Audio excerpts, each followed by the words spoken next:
Thank you all very much for being here for our last and final panel. I think it's been an amazing conference, don't you?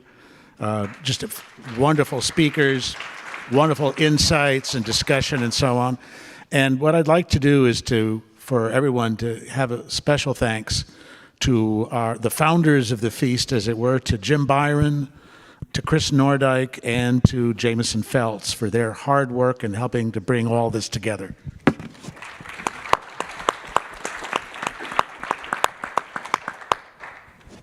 Our topic is AI and energy as grand strategy. Now, those are usually categories that I think most of us think about in separate compartments. AI, isn't that all about ChatGPT and about the rise of the machines and the Arnold Schwarzenegger type of takeover that generative AI is going to bring?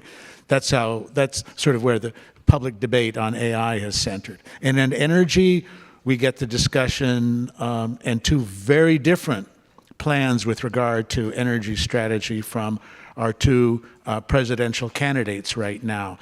But a discussion that tends to focus on supplies of fossil fuels or liquid natural gas, or about clean renewables and wind and solar and nuclear. But what you're going to find out the next hour is that these two separate technological issues and economic issues are very much intertwined, and that to develop a grand strategy with regard to one while ignoring a grand strategy and a grand strategic approach to the other is probably misguided, and in fact one could argue even dangerous, both from an economic but also from a national security standpoint. And the two panelists that we've got and have brought together here for our panel are expert on both of these points of intersection. And what we're going to see, I think, is a discussion about how artificial intelligence and machine learning and the nation's energy resources and energy capacity, how those two are going to have enormous impact on each other, and why they must be thought about as together, as opposed to keeping them separate in a way. About our panelists, Mark Mills is Executive Director of the National Center for Energy Analytics and is a contributing editor at the City Journal, a faculty fellow at Northwestern University School of Engineering, and co-founding partner of Montrose Lane. He's the author of several books. The one that I think is the most interesting for purposes of our discussion is The Cloud Revolution, how the convergence of new technologies will unleash the next economic boom in a roaring 2020s.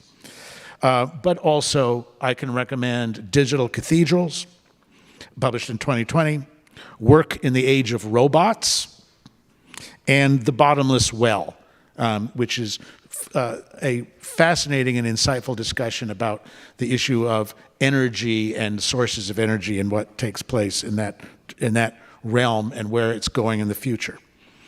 Mark served as chairman and CTO of ICX Technologies and helped to bring that company public in 2007. If that's not enough of accomplishments, Mark earlier served in the Reagan White House Science Office, and prior to that was an experimental physicist and a development engineer in work on microprocessors and also in missile guidance. Brian Cavanaugh, our other panelist, who's sitting next to me, is the Senior Vice President of American Global Strategies, which is an international strategic advisory firm, co-founded by our distinguished speaker this morning, former National Security Advisor Robert O'Brien. Mr. Cavanaugh focuses on critical infrastructure and security and resilience, crisis management planning, continuity of operations, and disaster response and recovery operations. in all of those areas. He has considerable experience in talking about and understanding and implementing plans with all of those. Mr. Cavanaugh brings to our discussion today extensive experience from serving in the White House as the Special Assistant to the President for National Security Affairs and Senior Director for Resilience Policy at the National Security Council. While at the NSC, Brian led efforts to secure critical infrastructure and manage federal responses to domestic incidents, including infrastructure relating to energy. Now, before I got into the policy analyst business, I was an historian, still am, I think. I've published 10 books on European and American history, one of which was a finalist for Pulitzer Prize, another was a New York Times bestseller. I think I qualify as an historian and carry those credentials with me. And one of the things that I think we can say is that when you look back in the course of history, that what it is that makes great powers, what it is that makes great nations, is a combination of three factors. The first is a free flow of information. The second is a free flow of innovation, which is why open societies tend to do so much better and last longer and have more resilience than closed societies. The third characteristic is a free flow of energy. Energy both in a material sense, but also, I would argue, in a spiritual sense. And it is the confluence of energy, of information and innovation that really is the philosophical foundations for what we're going to talk about today. Now, as it happens, President Richard Nixon was someone who had really far-sighted views about this aspect of where American society was going and where American future lay.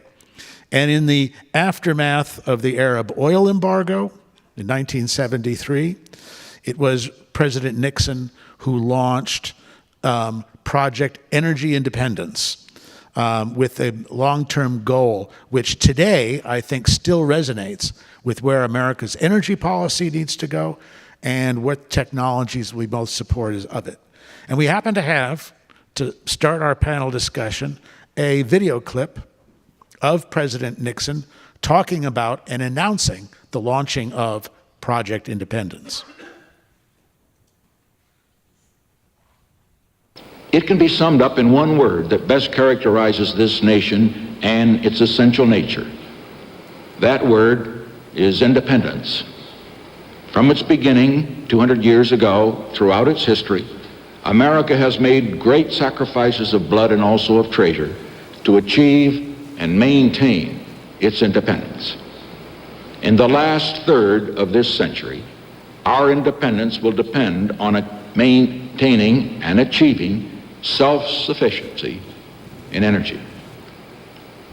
What I have called Project Independence 1980 is a series of plans and goals set to ensure that by the end of this decade, Americans will not have to rely on any source of energy beyond our own.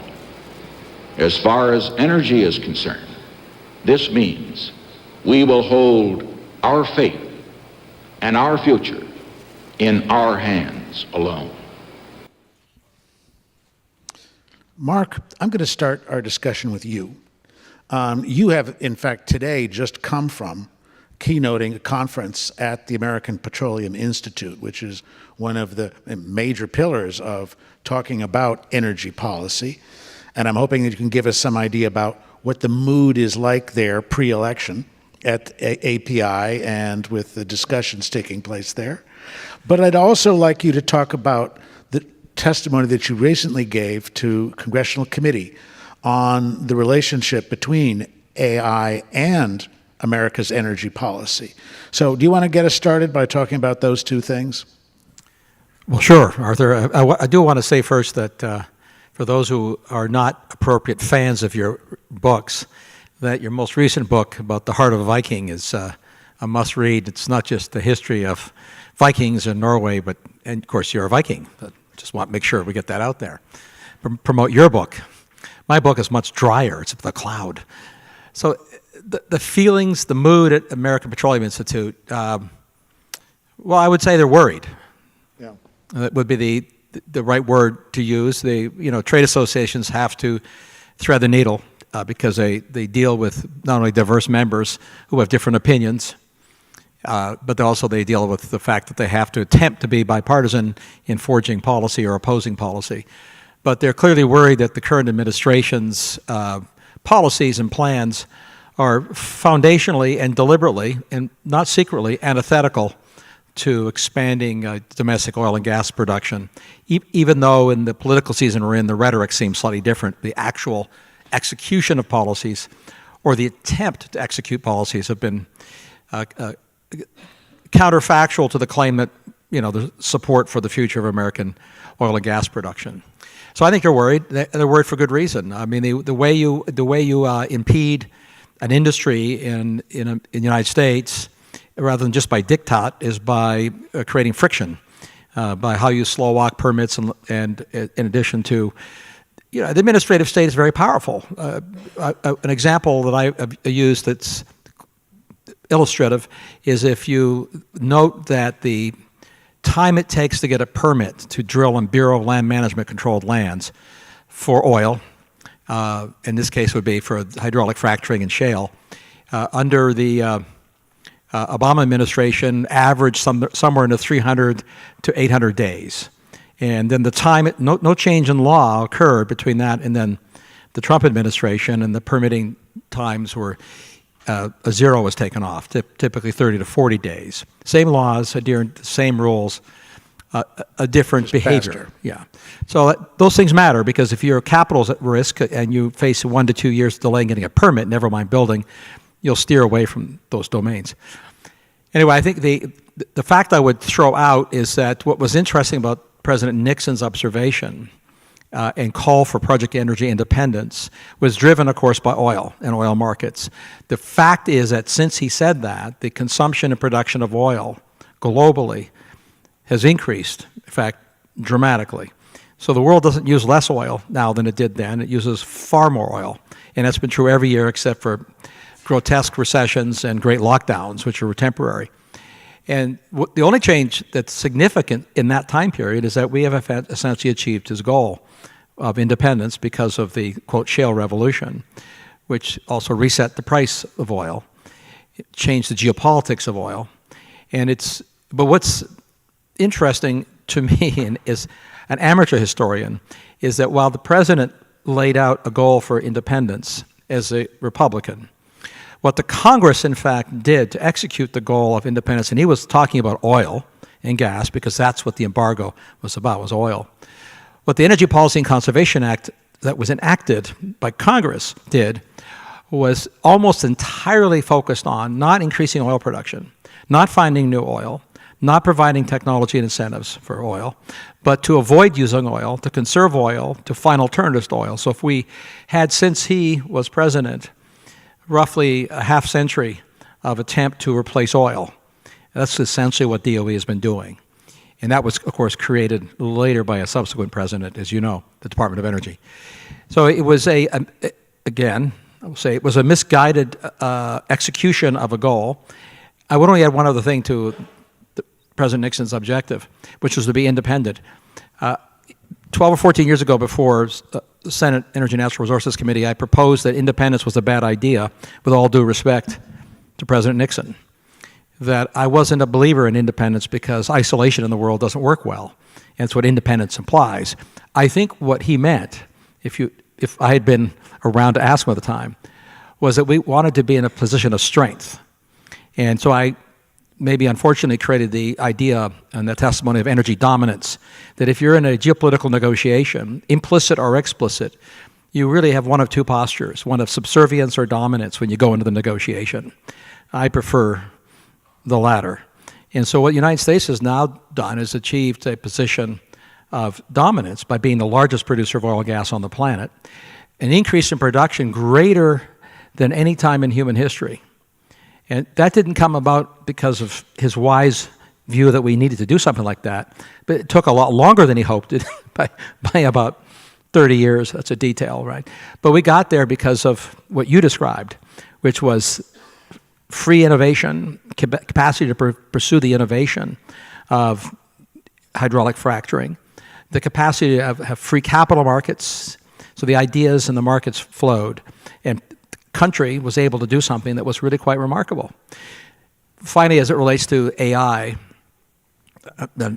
one could say a lot about the energy use of AI. For those who follow the news at all, you saw the headlines last week that Microsoft announced the power purchase agreement, which is a way to fund the refurbishment of the 3 Mile Island nuclear power plant to bring it online. It's a city-scale power plant, 800 megawatts, and they're bringing it back online so they can purchase all of the city-scale worth of electricity for one data center that will be primarily AI-infused data center.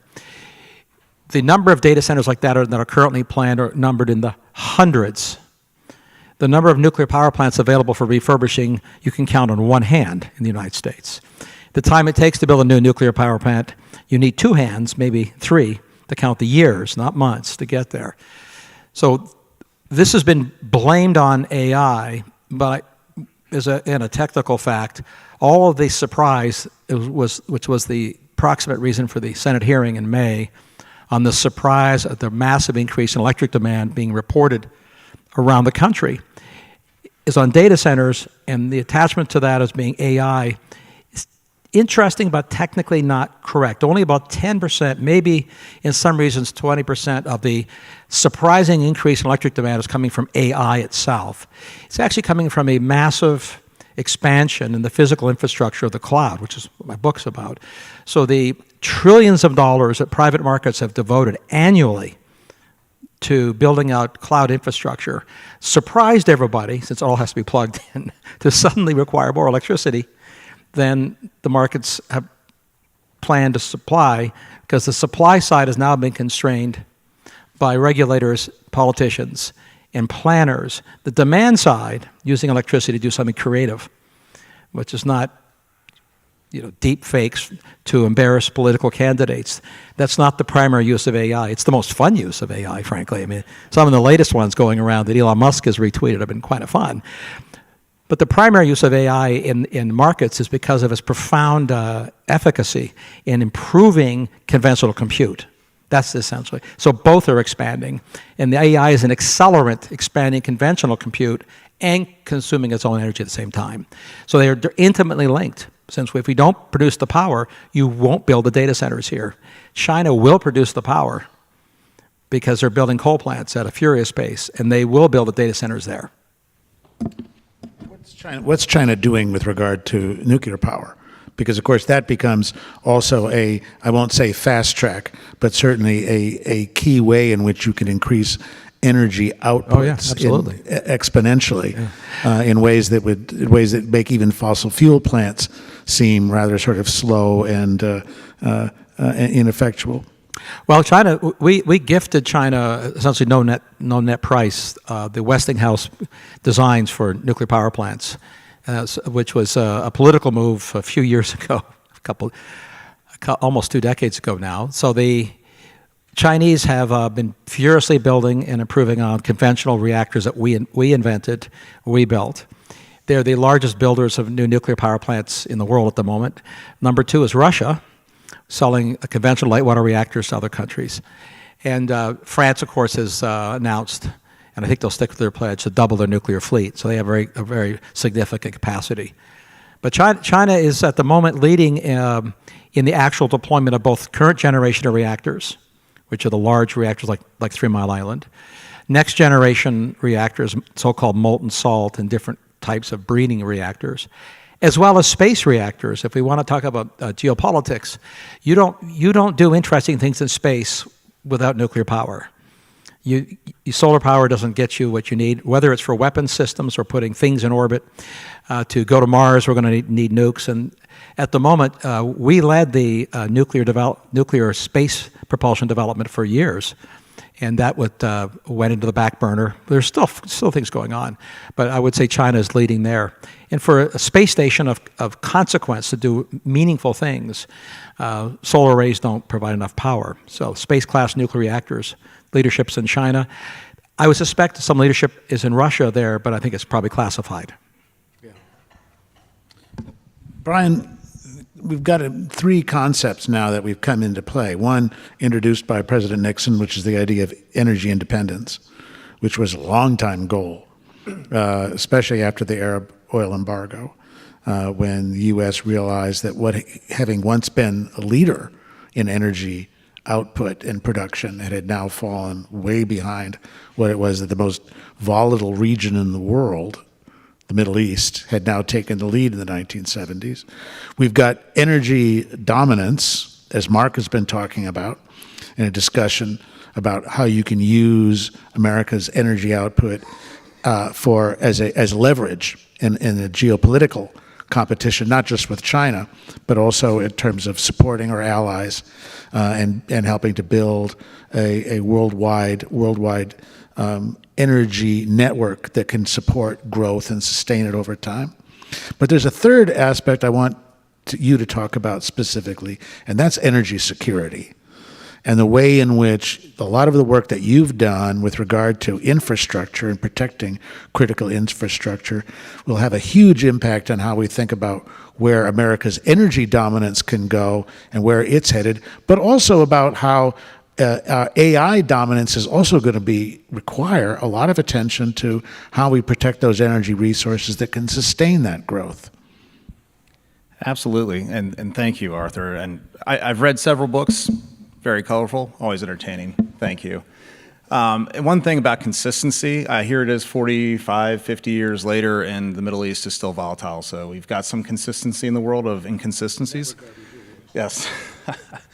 I think, to step back and look at energy security through a grand strategy, and I think that's what we're all here today to discuss, this grand strategy from various perspectives.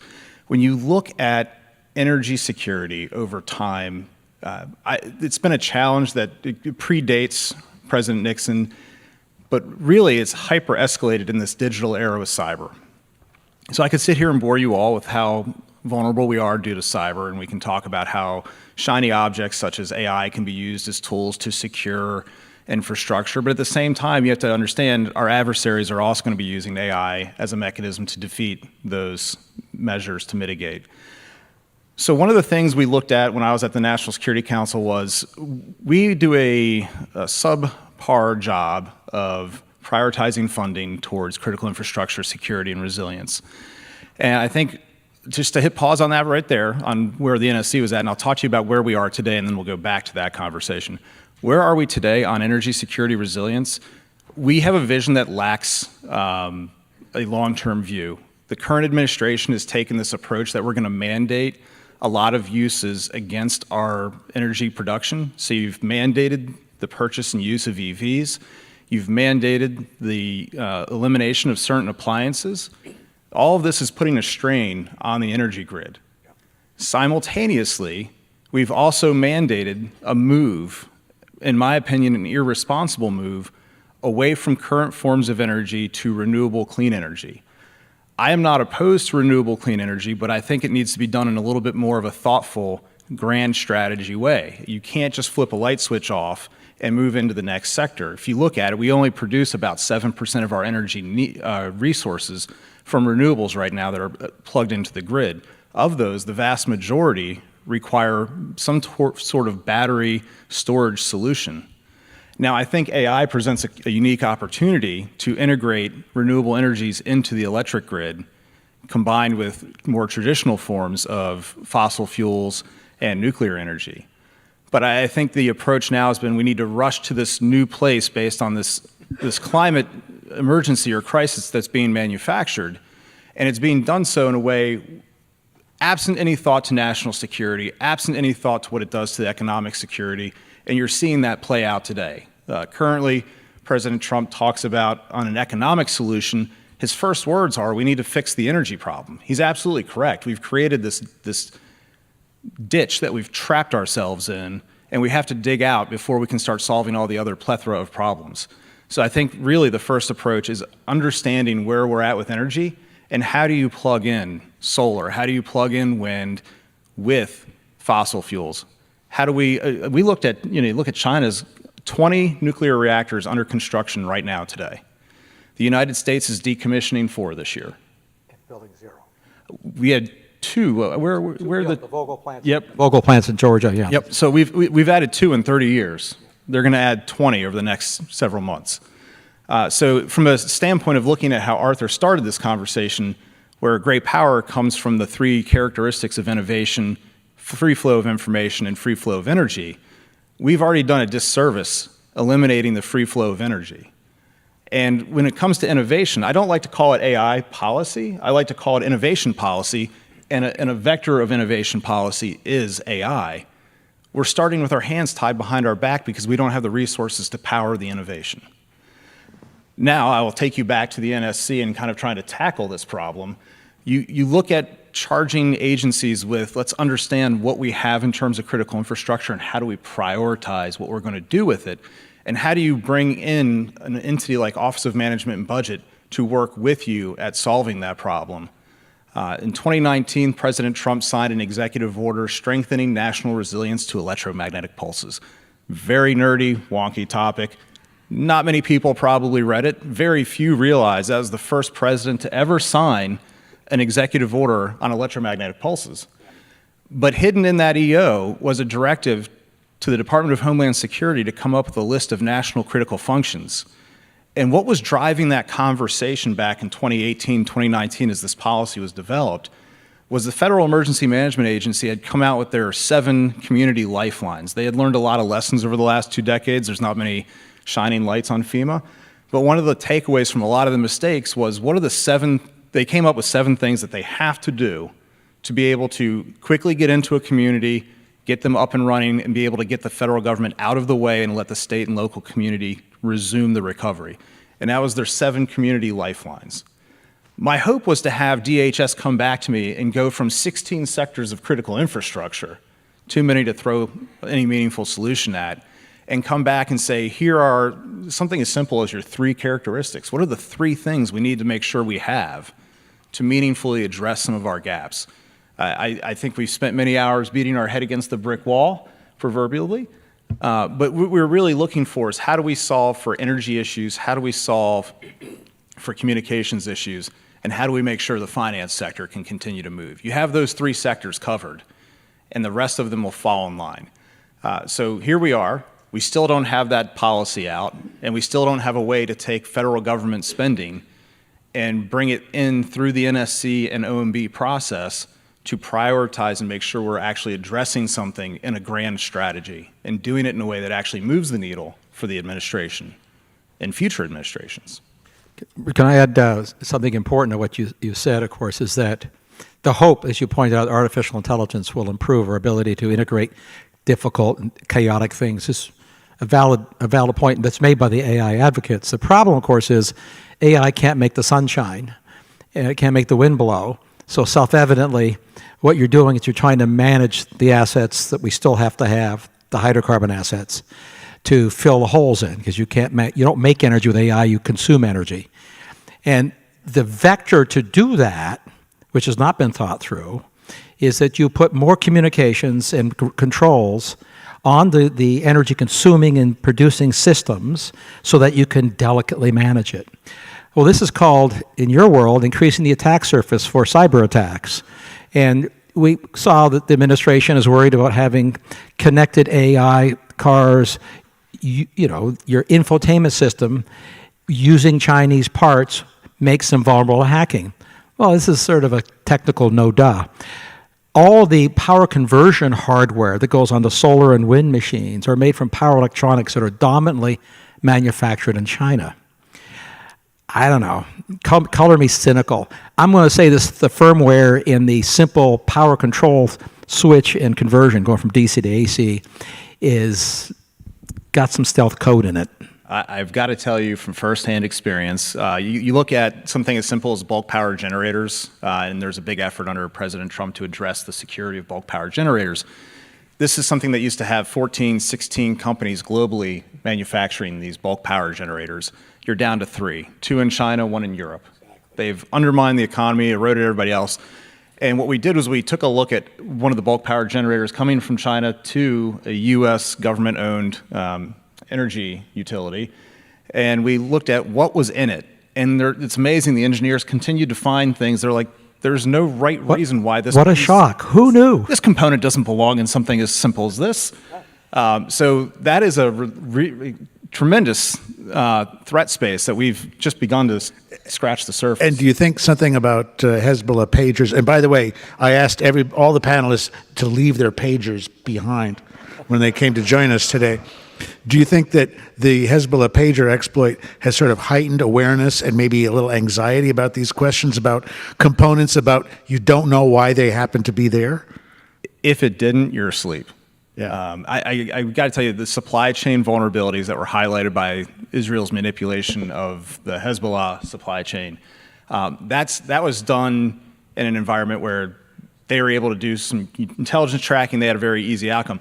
China is not targeting military and government installations for its data, its intelligence collection, its cyber features, its cyber effects. They've moved to civilian infrastructure. So in a world where you're dealing with an adversary who does not care what the target surface looks like, you do have to worry about civilian commercial features. In fact, it epitomizes where Arthur started, at the intersection that seemed to be unrelated worlds. Those who are, happily promoting a more connected grid, babbling about real-time controls of the grid, which has been and still is largely air-gapped, literally physically air-gapped. Most of the critical power controls are done either with data diodes, as you know, or by phone call. Old-fashioned, can you turn that off? Because we don't want them hacked. But that whole universe of energy policy is pushing interconnectivity using Chinese hardware, overtly or implicitly. Then you have the information cyber universe acting like the except in where you come from. This is a mistake of profound proportion.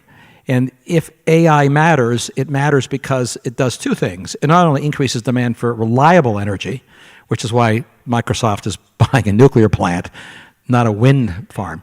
If the trope were true that wind and batteries together were the cheapest new source of electricity, Microsoft would not be spending billions of dollars buying an old, decrepit nuke.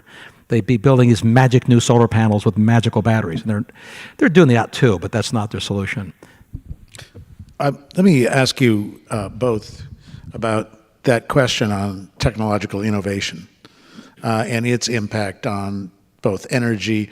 I won't talk about it in terms of AI, because AI is, in a sense, a prime exhibit of how technological innovation can grow and accelerate. Robert Noyce, founder of Intel, used to take the example of comparing computer industry, this is the 1990s, computer industry with the airlines industry. And he said, if there was a Moore's law of being able to increase an output by 150% every 2 years, he said if a Moore's law worked in the airline industry, then you would be able to you would have an airplane that we would carry in your pocket, that you would open up, jump in, fly to a destination, fold up again, and then put back in your pocket. That obviously hasn't happened. When it comes to clean renewables, the issue of technological innovation, it seems to me, is one of the main stumbling blocks. Now, when I was in junior high school, back shortly after the During the FDR administration, Arthur? Actually, just after the Civil War. When I was actually it was not 1870, it was 1970. In shop class, we had experiments that we did with solar cells. And it was really interesting, all the kinds of, you could get these interesting results of electric charges from the solar cells from the power of the sun. Basically, solar energy hasn't really grown much faster or better than the cells that we were using in 1970. Wind power, well, let's say that's a power source that's introduced in the 12th century. we think about the transformation that's happened in energy production, in nuclear power, with introduction of fracking for fossil fuel extraction here. I just want you to speculate for a minute and think about clean renewables. What important technological innovations would be necessary where we could turn to the clean renewables to carry a major share of the burden of the energy grid and of energy output in this country? I will take the first crack at that and say that we need to have the government stop directing what the R&D should be. We should let the commercial sector, we should let the universities actually explore R&D. The government's not great at innovation. They're great regulators, they're great roadblocks to innovation, but they're not great at genuine innovation. So I think we need to get the government out of the driver's seat on mandating what tomorrow is going to be, which is kind of where we've been for the last 20 years, is heavy mandates on what we want to see in terms of clean renewable energy. I think you leave companies out there, especially in an entrepreneurial way, they will find what the next solution is going to be, absent the need to direct what that solution will be. In many ways, it's very difficult to foresee what those would be once you turn private enterprise. You know, as I always like to say, that the private sector is built around the goal of making things happen, whereas government is about making sure things don't happen. And sometimes that's good. Sometimes you want a government that's able to prevent disasters and that has an eye out for risk that may be so severe or catastrophic even that you want to be able to take important steps to prevent that from happening. But it does mean that in the realm of innovation, that government is always going to lag far behind where the private sector and where private entrepreneurs are going. Mark, what about you? What's your take on this? So Brian and I agree, especially when it comes to foundational innovation, because there's no evidence in history that bureaucrats, policymakers, and politicians are innovators. The best of them are great rhetoricians, Churchillian in their quality and leadership of that kind. But this is finding foundational innovation, to use Bill Gates' line, which is typical of a former coder, has no predictor function, is what he said. So we don't know when or what will appear if you unleash basic research. What governments tend to do is subsidize what already exists, or put differently for innovation, they put more money into yesterday's technologies rather than allow innovators to unleash themselves. And if I may jump in on that, touching the subject of subsidies, I think when an average American looks at a $35 trillion debt, the last thing they want to see is the government subsidize more things that are not going to move the needle. Well, except they've believed a fiction that's quasi-implicit in your question, Arthur, which is that we're subsidizing magic new free energy. The sun is free, the wind is free, and we just get to tap it with this silicon. So they invoke tech, and you got, in fact, a Credit Suisse analyst and a few others have now recently said, producing electricity too cheap to meter, resurrecting that hoary old historical anachronism, which is actually not true. He didn't say that, but it's a whole separate piece of history. Nuclear power is going to be too cheap to meter. So here's the problem in the physics of energy. There is no innovation that will make solar energy high energy density to match the energy density of hydrocarbons. You want to explain a little bit about what energy density is and how that works in terms of comparative analysis of, let's say, fossil fuels versus wind and solar versus nuclear? And not to go down into the high school physics rabbit hole, but it's important in terms of how people think of an innovation. Electric cars are terrific. Teslas are wonderful vehicles. But the inherent problem you have making cars or airplanes, especially airplanes, is if you're engineering a system, you start with a material that contains energy, that can release energy. So you talk liquid hydrocarbons. In the case of batteries, you have liquid lithiated chemicals with a highly reactive atom. Lithium is very reactive. And so it makes a really good battery. So you start from that and you build machines around it. There's 5,000% more energy per pound in the liquid hydrocarbon, oil, than lithiated. Say that one more time, how much? 5,000% more. So if you are an airplane designer or you're making a missile and you want to think, I want something to fly fast, far, and carry a load, what do I start with? Well, you don't start with batteries. Now, in the way the physics of energy works, you'd say, well, why aren't my cell phones powered by oil? Well, because the inconvenient fact of how physics of systems work is the combustion engines that can unleash the astounding energy density in liquid hydrocarbons don't scale down. So there's 1/100th the amount of power per cubic centimeter of an internal combustion engine the size of an ant versus the power per pound for an engine in your car. So as you scale it down, you lose 100-fold of the capacity to release the energy in the hydrocarbons because of thermodynamics, another physics problem. So we have policymakers saying silly things. The sun is free. Well, yes, so is oil. The cost of oil is tied up with permissions to get it from where it is and the machines you can use to get it and convert it. The cost of the sun is tied up in permissions to use land where the sun shines the most and machines you can build to get it. And when you count all those things, you find two things happen. There is no innovation that'll make the sun at a system level cheaper than natural gas or oil or coal. It just won't.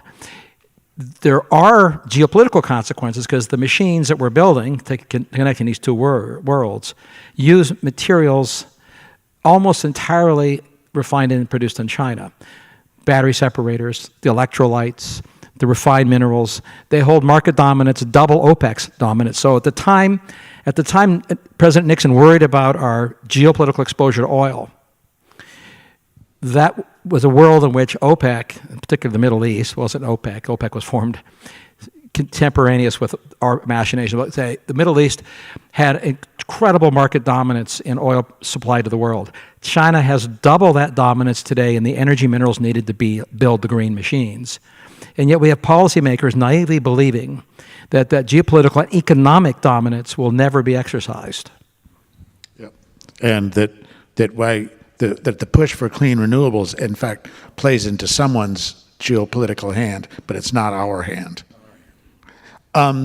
Let's talk about AI for a second. We can talk about it in terms of its, in its relationship to the power grid. We can talk about it in terms of the development of a smart grid and the role of AI. What about AI and its potential impact, or even impact now, with regard to energy production? In particular, a couple of years ago, I tried to organize a conference on energy production and AI and the way in which those two technologies could come together when we think about, pushing the fracking revolution to the next level, pushing the nuclear power to the next level in terms of efficiency, in terms of its efficiency, of its cost. And also its safety as well. So you want to say a few things, both of you, about how AI can be this powerful aid to building our energy dominance and even energy supremacy as an energy power? Well, it's, the economists would call AI a general purpose technology. It has utility in many areas. Across the board. So it accelerates and improves discovery, which is important to the future.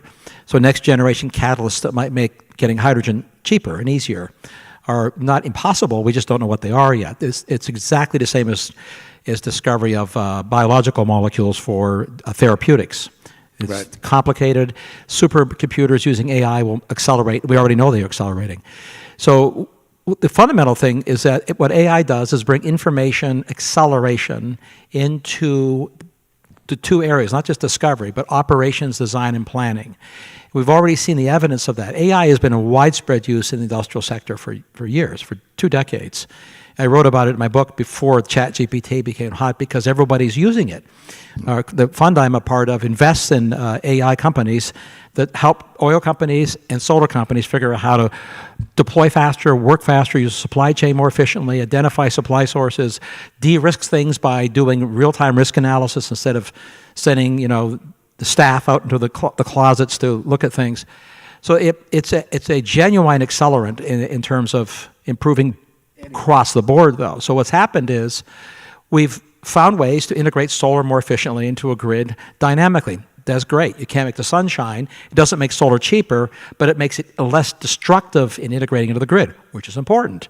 Gives it a higher level of penetration than zero. It's not going to replace everything. It doesn't change the physics of energy, but it changes the velocity. It also has changed the velocity of deep water work. So that whole domain of deep water, the third largest, if you had the biggest oil producers in the world, were OPEC, United States, and deep water. That is, broadly speaking, the deep water wells, if it were a country. The timeline from discovery to production has been cut in half, from a decade to 5 years. This all came about because of the information revolution. We didn't discover anything new in terms of the fundamental materials. We discovered, the industry's doing this across the supply chain, use information tools to rapidly accelerate planning and deployment and take a lot of risk and uncertainty out of the game. And this is the holy grail in the military. The military would love to do the same thing, but it turns out that's a lot harder. Brian, do you have some thoughts on this? No, I think I completely agree with Mark, and the word I would use to describe AI is an integrator across all the critical infrastructure sectors and across most of the common uses we would see day to day. It's a great integrator and it's a great predictive modeler. I think in my opinion, there's still a need to have a human in the loop, so to speak, and that's, we're not at a place, and I don't think we'll arrive at a place where you want to eliminate the human in the loop. But in terms of integrating complex systems and finding ways to maximize the efficiency, that would be the way I would describe AI. And that's another reason why the effort to try and regulate and put the brakes on AI development will have implications across the economy, but including in our ability to build a strong energy dominant sector. I think my biggest fear would be in the United States, we regulate our way out of being a global leader. I think you look at that with... That's an interesting way to put it. That's a very interesting way to put it. Well, we've already done that in manufacturing. So the hubris or naivete to think that if you hand money to a manufacturer, that's all they need to come back here. You have to ask first, why did they leave? And it wasn't because labor was cheaper. It's because the regulatory environment for heavy industry manufacturing is hostile to that manufacturing. The National Association of Manufacturers every 2 years publishes a survey of regulatory compliance costs for small and large-size manufacturers. The latest one's out this spring. If I remember the numbers correctly, for a large industry, the per employee regulatory compliance cost is about $18,000 per employee per year. For small businesses, it's $30,000. $30,000 per employee per year for compliance, not building stuff. So in China, what do you think the number is? I think it's not zero, it's negative number. But it's certainly closer to zero. And that's why you build factories more quickly there. Yep. Because the economics of it are inherently better in the structures we've chosen. The get out of jail card for us is probably AI. If we still want those regulations, we want to implement them in a more efficient way. We should cut regulations and improve their efficiency. Let's talk for a minute. We've got about 10 minutes left.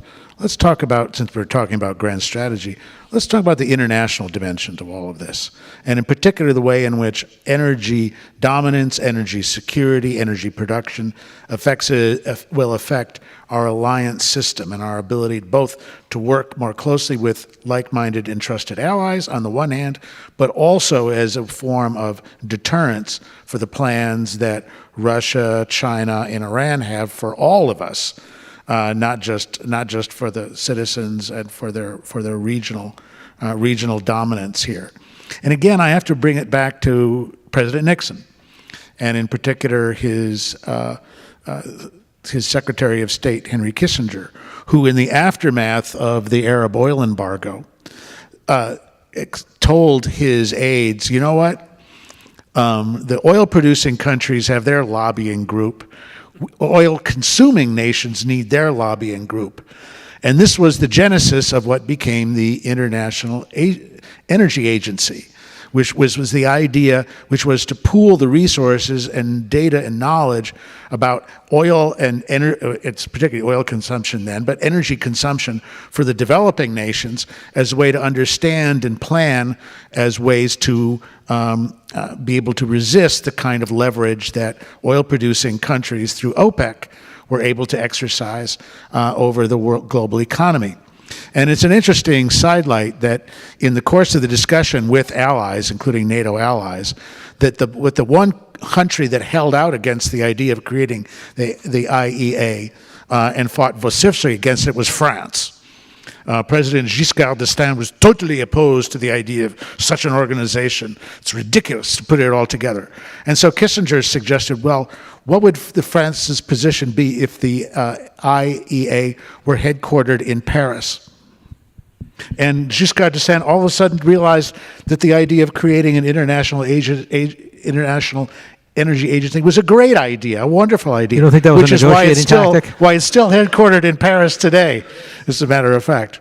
But let's think about where the international implications of this discussion we've just had, how that will spill over, and what we need to be aware of as we strategize America's energy and AI strategy. Brian? I think when you step back and look at it, our adversaries have already acknowledged this is the future. And so what you're seeing is a coalescing between North Korea, Iran, Russia, and China in the energy sector. And to some extent, I mean, nobody's touching China out of those four. No one of that four is going to touch China in terms of where they're at with the IT space. Now, the vast majority of that was obtained through IP theft, so I don't think that they have the innovation leg of that, the three pillars figured out yet. That being said, all of them acknowledge U.S. regulations as the obstacle for us to have success. And when you're talking to other private sector companies, whether they're owned by U.S. or now international companies, now that I'm out of government, most of these folks that I'm talking to are telling me, well, you know, other countries are finding ways to make it so I have more access to IT needs. They're going to give me more fiber, more data. They're going to give me more access to energy. We talked about China's rapid expansion of nuclear, but that's not just happening in China. You're looking across the GCC. They're rapidly expanding and growing their energy capabilities and capacity. So I think everyone has acknowledged what the future needs to have this global dominance, this global success to achieve power. And for me, again, I just go back to this fear that until we figure out how to relax some of the regulation and the burdens we've put on ourselves, you look at the EPA was stood up in was that the 1970s, and we had a serious problem with clean air, clean water. You look at a photo of LA and it was disgusting. I'm not saying we're perfect, but we are far below the standards we set for ourselves in the 1970s, yet we continue to try and regulate ourselves to zero. And I don't know if that's healthy in a geopolitical competition sense to regulate yourself to a place that nobody else in the world can get to at your own detriment. So for me, I think it's just, again, we're going back to this regulation, and we continue to push and push and push to what ends other than to just knock ourselves off the pedestal of global power. So that's a salient point, that the regulatory regime which we impose on our domestic energy and economic output, right, has international implications, and they're not good. Mark? Well, we're already seeing that. In fact, let's for those who follow the weeds on this, the European Union asked for and announced their study on their economic competitiveness and their industrial challenges. As everyone here doubtless knows, Europe is furiously deindustrializing itself.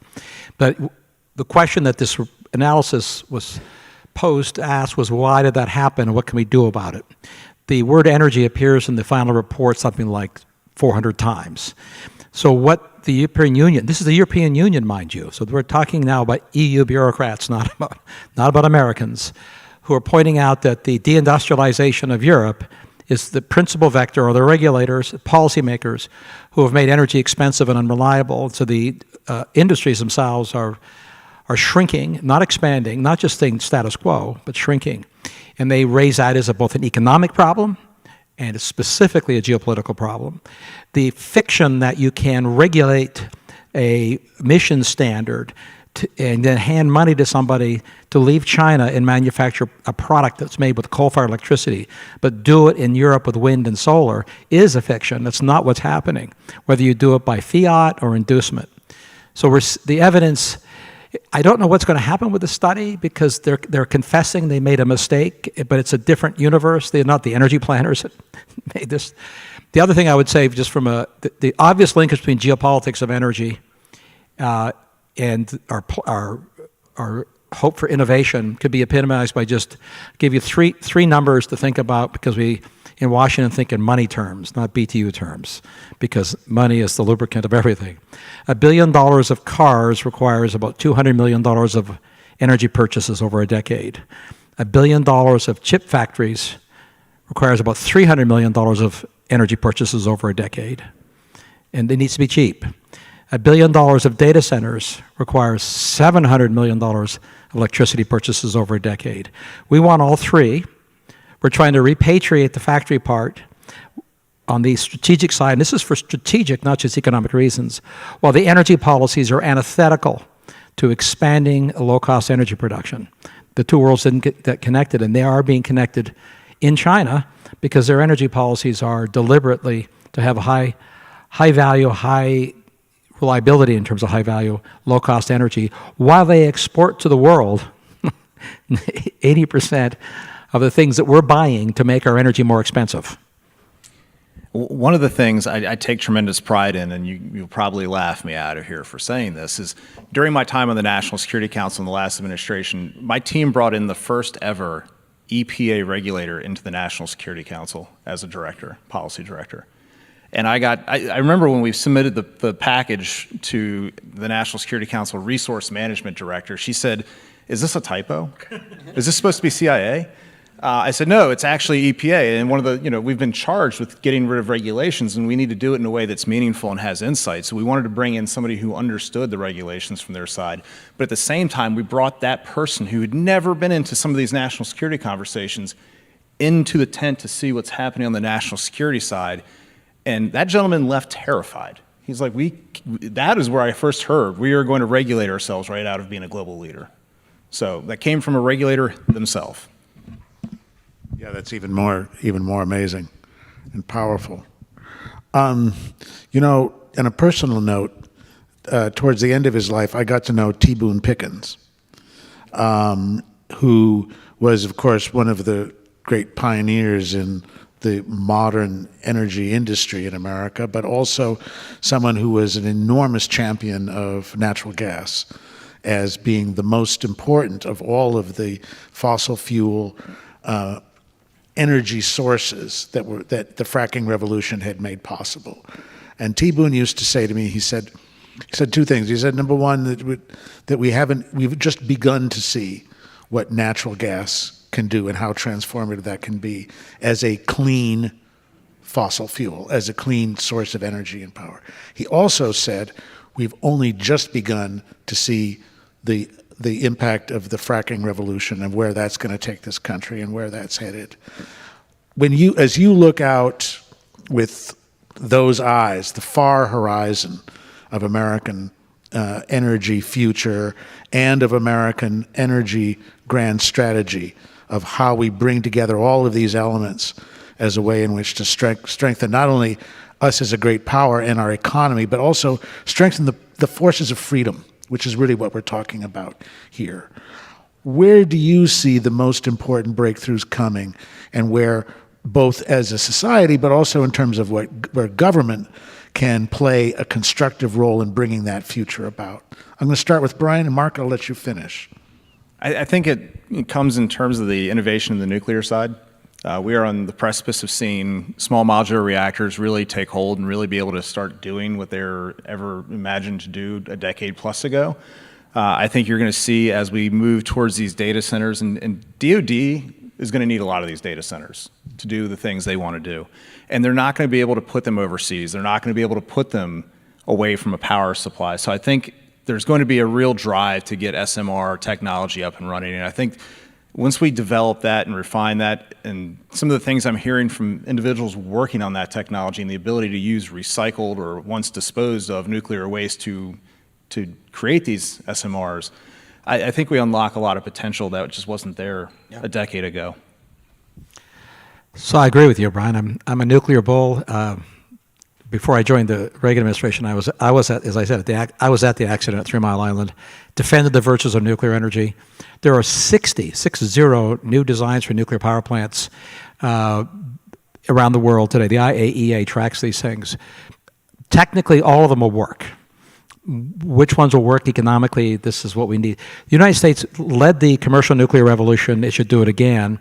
But here's if a president wants to make a generational change, it would be to do two things. And it's not independence. We want to restore our leadership, call it dominance if you like, in commercial nuclear energy. We have the capacity, we have the knowledge, but that's a decadal goal. That's it's like a Kennedy class goal, because we're not going to be building many of those new nukes until we build the first ones, test them and try them. In the short term, the generational opportunity is really easy to identify geopolitically. On the margin, the marginal new energy sources. The dominant source of marginal new energy in the world is natural gas, overwhelmingly, not wind and not solar. The magnitude of natural gas demands that are emerging for the world are astronomical. The U.S. is the single most efficient, largest producer of natural gas on the planet. In my view, it could double its capacity of exports and do it rapidly, not in a decade, but in years. What it would require is a president to base, and this would, by the way, result in an astonishing flood of foreign direct investment into the United States, because if you're a consumer of energy, you want to at least have some significant share of your supply coming from here, not from Qatar and not from the Middle East and Iran. So the single most effective geopolitical thing a president could do in the short term, long term, nukes, full bore. Short term, it's unleash natural gas exports, which, because we have the capacity, T. Boone Pickens was correct. However, we don't have, we are nibbling around the edges with feckless legislation relating to this right now. No one is being bold. And the boldness needs to come from a president doing something like President Nixon did, set a very specific goal. The United States could set the goal that we will be the go-to supplier for natural gas for the world for the next decade. You want it, you come to us first. It'll be cheapest, the most reliable, and we'll get it to you fastest. We actually have the technical capacity to do that in the next few years, not in a decade. Audience, thank you so much for joining us for the last panel for our discussion. And let's give a special thanks to our panelists for what has been, I think, and I hope has been a really eye-opening discussion.